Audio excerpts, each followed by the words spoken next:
Hello मित्रों, आज की वीडियो में हम आपसे चर्चा करेंगे गेस्टापो के बारे में।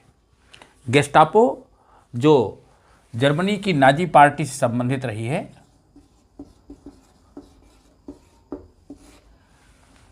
ये नाम आपने सुना होगा।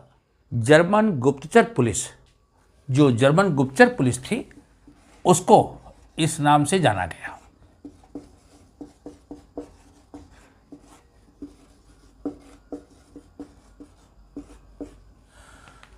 और ये वो संगठन है, वो नाजी पार्टी का घटक, जिसने हिटलर को उसकी राजनीतिक इच्छा को पूरा करने के लिए हर तरह से सहयोग किया।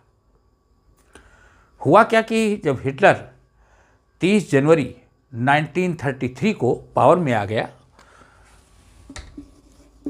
30 जनवरी 1933, जर्मनी के जो राष्ट्रपति थे पॉल वॉन हिंडनबर्ग, वो 86 ईयर्स ओल्ड थे। और ऐसे समय में पॉल वॉन हिंडनबर्ग ने 30 जनवरी को हिटलर को आमंत्रित कर दिया और उसने सरकार बना ली। जब हिटलर सत्ता में आ गया तो उसने अपनी राजनीतिक इच्छा को पूरा करने के लिए नाजी पार्टी को ही एक राजनीतिक पार्टी के रूप में रखने, अपने समस्त विरोधियों का सफाया करने के लिए उसने जर्मनी के ऊपर नियंत्रण और संगठन को, नाजी संगठन को मजबूत बनाने के लिए कई ऐसे सुरक्षा दस्तों का उसने गठन किया, जिसमें स्टॉर्म ट्रूपर्स,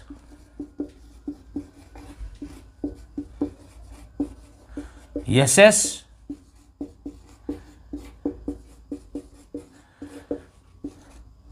एसडी, इस प्रकार के संगठन थे। स्टॉर्म ट्रूपर्स को ऐसे कहा जाता था। जो एसएस था उसको जर्मन भाषा में सुर्ज स्टाफेल कहते थे। और एसएस का प्रमुख था हेनरिक मुलर, जो हिटलर का बहुत खास था और जर्मन जो पुलिस थी, जर्मन पुलिस का एक प्रमुख था। और 1936 से लेकर के 1945 तक ये जर्मन पुलिस का प्रमुख था। तो हिटलर का दोस्त, जर्मन पुलिस का प्रमुख, एसएस का सबसे बड़ा उच्च अधिकारी। तो इस प्रकार के जो संगठन थे, चाहे वो स्टॉर्म ट्रूपर्स हों, जिसको ऐसे कहा जाता था, या एसएस कहा जाता था, या एसडी था, इसी तरह का एक संगठन गुप्तचर पुलिस का बनाया गया गेस्टापो। गेस्टापो का वास्तविक अर्थ है गेहम स्टेटस पोल्जी। गेहम स्टेटस पोल्जी, ये इसका वास्तविक अर्थ है। गेस्टापो तो जर्मन भाषा का शब्द है। ये एक ऐसी जर्मन गुप्तचर पुलिस बनाई गई जिसके द्वारा हिटलर अपने सभी विरोधियों का काम तमाम कर देना चाहता था, सबका सफाया कर देना चाहता था। तो जो ये संगठन बनाया गया, इस संगठन का उद्देश्य हिटलर के द्वारा अपने जो विरोधी थे, जो उसके राजनीतिक विरोधी थे, उनका सफाया करना। ऐसे लोग जो उससे असंतुष्ट थे, असंतुष्टों का सफाया कर देना। असंतुष्ट लोग, यहूदी लोग और सिंतो और रोमा, ये यायावर संगठन थे, घुमंतु लोग थे। इन संगठन के लोगों को तथा हिटलर जो विकलांग लोग होते थे, उनको इस धरती पर बोझ मानता था। तो विकलांगों को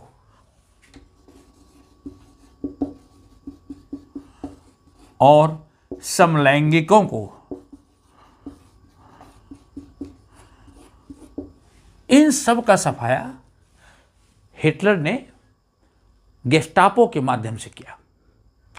तो गेस्टापो एक ऐसी जर्मन गुप्तचर पुलिस थी जिसने हिटलर के उन सभी मंसूबों को पूरा करने में उसकी सहायता की और नाजी पार्टी का एक मजबूत घटक था बिना किसी न्यायिक प्रक्रिया के, क्योंकि हिटलर ने एक कानून बना दिया।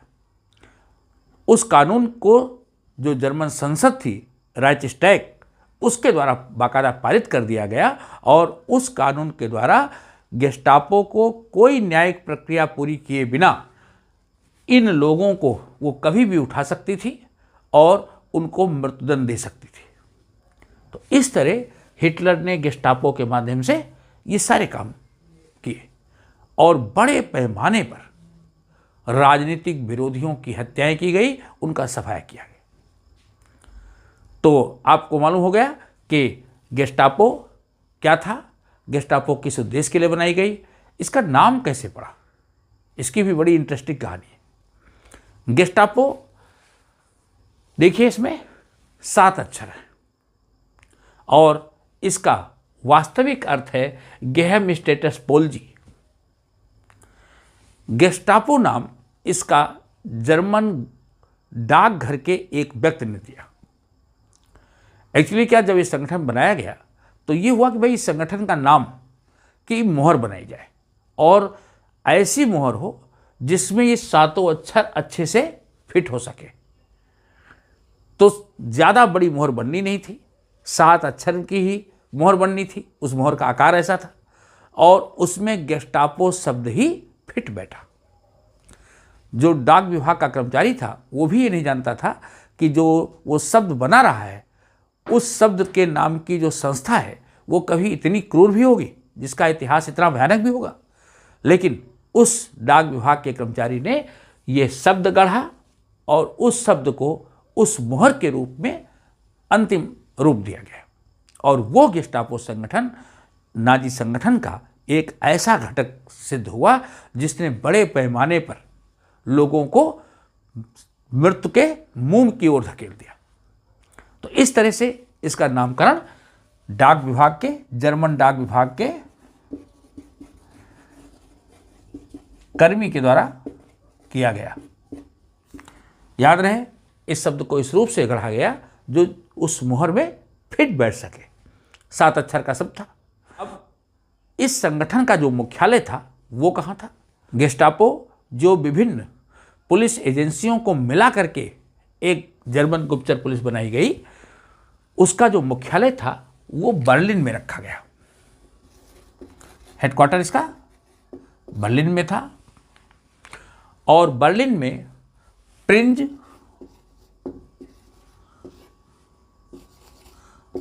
अल्ब्रेख्ट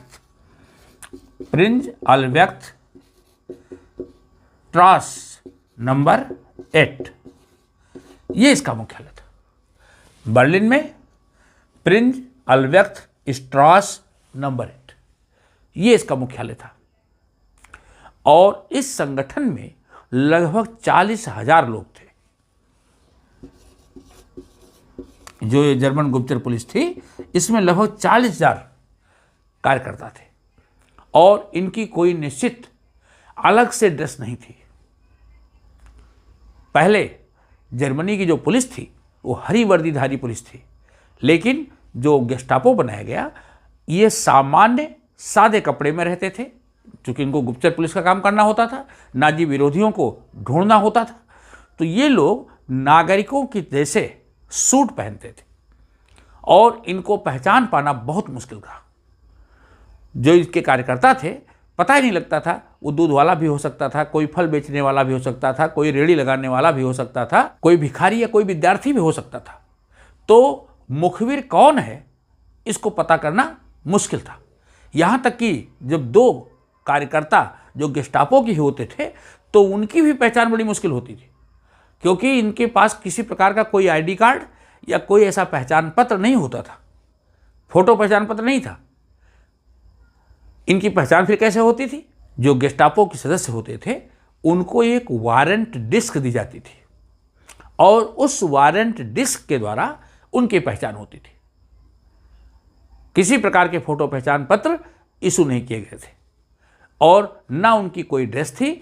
सादे वेश में रहने वाली ये जर्मन गुप्तचर पुलिस थी जो नागरिकों की तरह सूट पहनते थे लोग, और सामान्य लोगों के रूप में रह करके ऐसे लोग जो नाजी विरोधी थे, जो पार्टी से असंतुष्ट लोग होते थे या इस प्रकार के लोग थे जो समलैंगिक हों या विकलांग हों, ऐसे यहूदी हों, उन सब की पहचान करना और पहचान होते ही उनको उठा लेना और उनको बिना किसी मुकदमा के, बिना किसी न्यायिक प्रक्रिया के मौत के घाट उतार देना, ये इनका काम था। अब हम बात करेंगे कि गेस्टापो का गठन कब और कैसे हुआ। उद्देश्य तो आपने समझ लिया, इसका नामकरण कैसे हुआ ये आपने समझ लिया, गेस्टापो का गठन कैसे हुआ। एक्चुअली हिटलर का बड़ा प्रिय मित्र था हेनरिक मुलर, जो कि एसएस का प्रमुख था, जर्मन पुलिस विभाग का प्रमुख था। तो लोग सोचते थे कि शायद गेस्टापो का संस्थापक हेनरिक मुलर है या उसकी दिमाग की उपज है, लेकिन ऐसा नहीं था। हेनरिक मुलर गेस्टापो का संस्थापक नहीं था।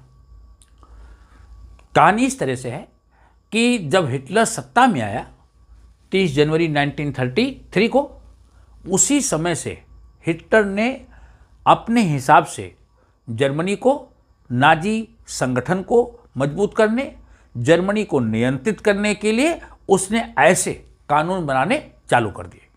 पहला कानून हिटलर ने बनाया था 28 फरवरी 1933 को, जिसको कहते हैं फायर डिक्री, अग्नि अध्यादेश।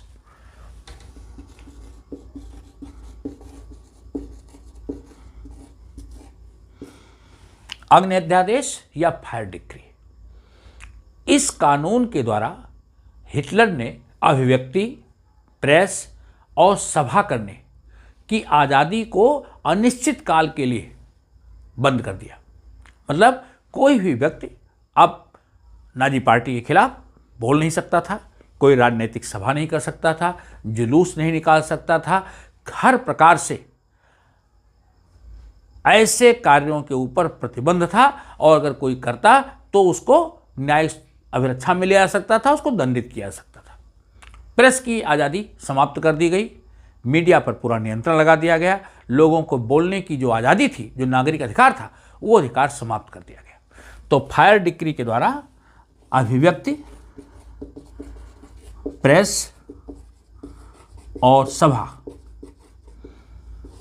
इस पर अनिश्चित काल के लिए रोक लगा दी गई 28 फरवरी को। और देखिए 28 फरवरी और 2 दिन के बाद ही 3 मार्च 1933 को एक नया कानून हिटलर ने ला दिया और वो कानून था इनेबलिंग एक्ट।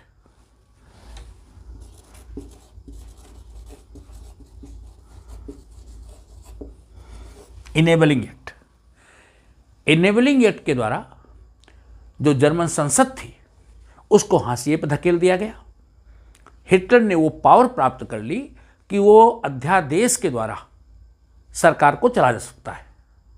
मतलब अब संसद को कानून बनाने की जरूरत नहीं थी, हिटलर कोई भी कानून अध्यादेश के रूप में बना देता और उस कानून के द्वारा सरकार को चलाया जा सकता था। मतलब संसद को कानून पास करने की आवश्यकता ही नहीं थी। हिटलर ने पूरी शक्ति अपने हाथ में ले ली, एक प्रकार से लोकतंत्र का खात्मा हो गया। तो ये 2 बड़े कानून हिटलर ने आते ही लागू कर दिए। आगे चल करके उसने अपनी राजनीतिक इच्छा को पूरा करने के लिए इस प्रकार के संगठन, स्टार्म ट्रूपर्स हुआ, एसएस हुआ, एसडी हुआ, ये सब बनाए और उसी कड़ी में गेस्टापो एक प्रमुख संगठन था। और ये संगठन जो स्थापित हुआ, लोग तो सोचते थे कि शायद ये हेनरिक मुलर की दिमाग की उपज है, लेकिन ऐसा नहीं था। इसके पीछे एक बहुत बुद्धिजीवी व्यक्ति था और वो हिटलर का बड़ा करीबी था। उसका नाम था हरमन गोरिंग। वो व्यक्ति था हरमन गोरिंग। हरमन गोरिंग ने विभिन्न जो पुलिस संगठन थे उन पुलिस संगठनों के अच्छे लोगों को लेकर के, विश्वस्त लोगों को लेकर के उसने गेस्टापो का गठन किया और उसकी विधिवत स्थापना 26 अप्रैल 1933 गेस्टापो आगे चल करके जीपीए के नाम से मशहूर हुआ। इसको शॉर्ट में जीपीए कहते थे। जैसे रूस की गुप्तचर पुलिस थी उसका नाम था जीपीयू, इसी तरह इसने गेस्टापो को संगठित किया, गेस्टापो को बनाया। उसकी कार्यशैली भी इसी प्रकार की थी जैसे रूस की गुप्तचर पुलिस जीपीयू थी। अब हरमन गोरिंग ने अपने नियंत्रण में गेस्टापो को आगे बढ़ाने का काम किया और इसका सबसे पहला प्रमुख जो उसने बनाया वो था रुडोल्फ डायल्स। तो हरमन गोरिंग ने रुडोल्फ डायल्स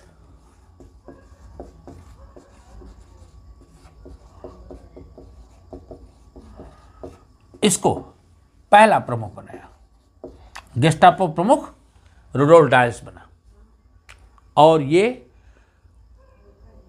1934 तक रहा। 26 अप्रैल 1933 कोई गेस्टापो का संगठन हुआ था। अगले अप्रैल माह तक, अप्रैल 34 तक ये रहा।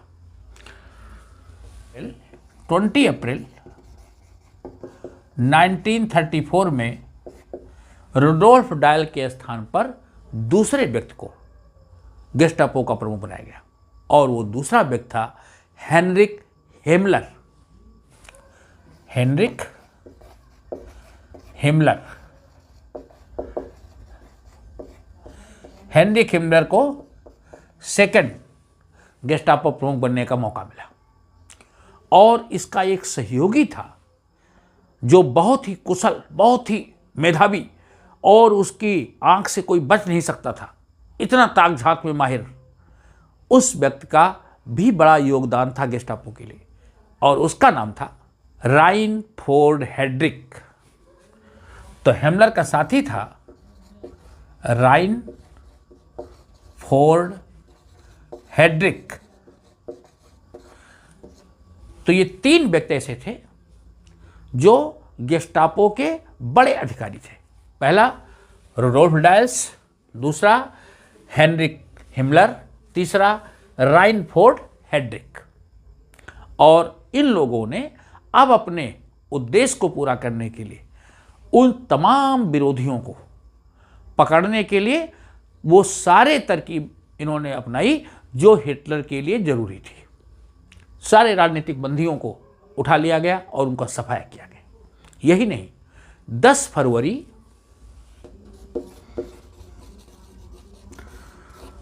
1936 को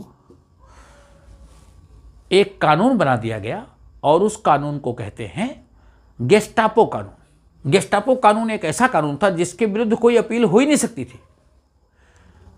किसी भी व्यक्ति को अगर गेस्टापो पकड़ती है तो उसके खिलाफ आप न्यायालय में कोई अपील नहीं कर सकते और बिना न्यायिक प्रक्रिया को पूरा किए गेस्टापो उस व्यक्ति को दंडित कर सकती थी।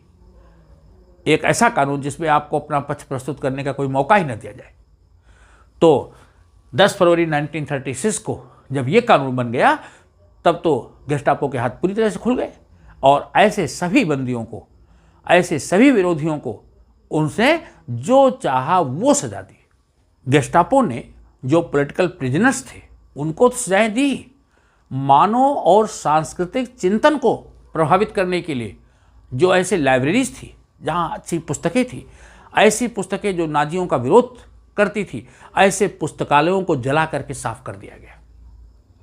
जो राजनीतिक विरोधी थे हिटलर के, उनको नाइट एंड फॉग डिक्री, रात और कोहरा अध्यादेश, इसके अंतर्गत रातों रात विरोधियों को गायब कर दिया जाता था और उनको मौत के घाट उतार दिया जाता था। तो इस प्रकार के हथकंडे अपनाए गए। तो 1933 से लेकर के सेकेंड वर्ल्ड वार तक इस तरह से विरोधियों को चुन चुन करके मौत के घाट उतारा गया। दूसरे विश्व युद्ध के समय जब वर्ल्ड वार सेकेंड हो रहा था, उस समय गेस्टापो के जो अध्यक्ष थे वो हेनरिक मुलर थे, और उनके द्वारा इतने पैमाने पर, इतने लार्ज स्केल पर विरोधियों को मारा गया कि उनका नाम ही पड़ गया जेस्टापो मुलर या गेस्टापो मुलर। लोगों ने उनको गेस्टापो मुलर का नाम दे दिया। तो इस तरह से गेस्टापो का इतना आतंक था, और जो लोगों को पकड़ते थे उनको अत्यंत अमानवीय सजाएं देते थे। जैसे उन बंदियों को उनके हाथ पीछे की ओर कलाई को मोड़ दिया जाता था, और हाथों के सहारे उनको टांग करके उनको यातनाएं दी जाती थी। ठंडे पानी में बार बार उनको डुबकी लगाना पड़ता था। उनके सर को जबरदस्ती पानी में डुबोते थे जिससे उनका दम घुट जाए। जलती हुई आग से दागते थे, या उनके कानों, पैरों और जो उनके जेनिटल पार्ट थे उसमें तार बांध करके बिजली के झटके देते थे। कितनी अमानवीय यंत्रणा! मनुष्य को अत्यंत अमानवीय तरीके से ये मारने के लिए इन्होंने हर संभव प्रयास किया। क्रूर से क्रूर सजाएं थी, और इस तरह गेस्टापो ने हिटलर के उद्देश्य को पूरा किया, और दूसरे विश्व युद्ध तक इसने लाखों लोगों को मौत के घाट उतार दिया।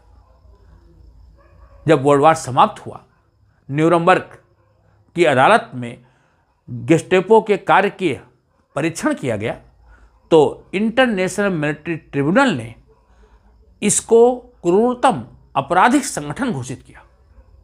इंटरनेशनल मिलिट्री ट्रिब्यूनल ने इसको कहा कि यह संसार का क्रूरतम आपराधिक संगठन था जिसने इतने बड़े पैमाने पर हत्याएं कराई। तो एक ऐसा संगठन, एक ऐसी सोच के साथ बना हुआ संगठन जिसने अमानवीय तरीकों से लोगों को मारा, और निहित राजनीतिक स्वार्थ की पूर्ति के लिए हिटलर के राजनीतिक बंदियों को, हिटलर के विरोधियों को सफाया करने से कोई गुरेज नहीं किया। मित्रों, ये था गेस्टापो की उत्पत्ति, गेस्टापो का उद्देश्य और गेस्टापो की कार्यशैली। आपको वीडियो कैसा लगा? आप अपनी राय भी देंगे, चैनल को लाइक था सब्सक्राइब करेंगे। मिलते हैं हिटलर के एक और नए वीडियो के साथ। थैंक्स।